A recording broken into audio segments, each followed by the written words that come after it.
আমার নাম মোহাম্মদ ইসমাইল চৌধুরী।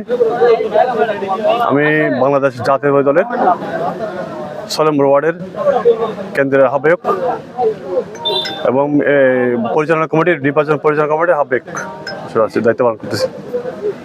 আমাদের এলাকায় খুব শান্তশিষ্ট এলাকা।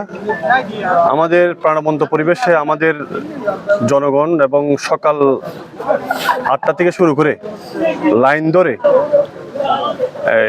ঐতিহাসিকভাবে যে ৯১-৯৬ সালে যে নির্বাচন হয়েছিল সেটার মতো করে আমাদের আনন্দ উৎফুল্ল হয়ে আমাদের লাইন সহকারে মানুষ আনন্দ ভোট দিয়েছেন।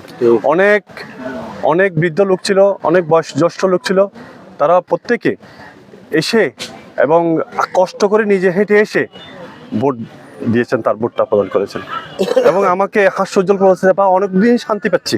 আমরা এই ভোটটা দিয়ে অনেক শান্তি পাচ্ছি। আমরা দীর্ঘদিন ভোট দিতে পারি নাই, আমরা এই অধিকার থেকে বঞ্চিত ছিলাম। আজকে মানুষের উদ্দীপনা দেখে আমাদেরও নিজেই গর্বিত মনে হচ্ছে। আমাদের ১৭ বছরের যে আমাদের দেশনেত্রী বেগম খালেদা জিয়া এই ভোটের জন্য যুদ্ধ করেছেন, সংগ্রাম করেছেন, অনেক মানুষ ত্যাগ দিয়েছেন।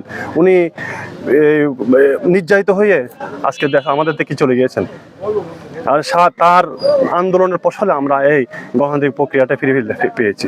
আমাদের ভবিষ্যৎ প্রধানমন্ত্রী তারেক রহমান হাতকে শক্তিশালী করে আমরা বাংলাদেশ জাতীয় দল একটা সুন্দর সমৃদ্ধ একটি আগামীর ভবিষ্যৎ দিয়ে আমরা একটা সরকার গঠন করবে সে প্রত্যাশা রেখে আমরা প্রত্যাশারও বসবাস করে আমরা এগিয়ে যাচ্ছি এবং আমাদের এনামূলক আমাদের পটিয়া থেকে বিপুল ভোটে জয়লাভ করবে বলে আশা করি এবং আমরা ইনশাল্লাহ এই বিজয় জনগণকে নিয়ে আমরা উৎসাহিত করবো, জনগণকে বিজয় হিসেবে আমরা নিয়ে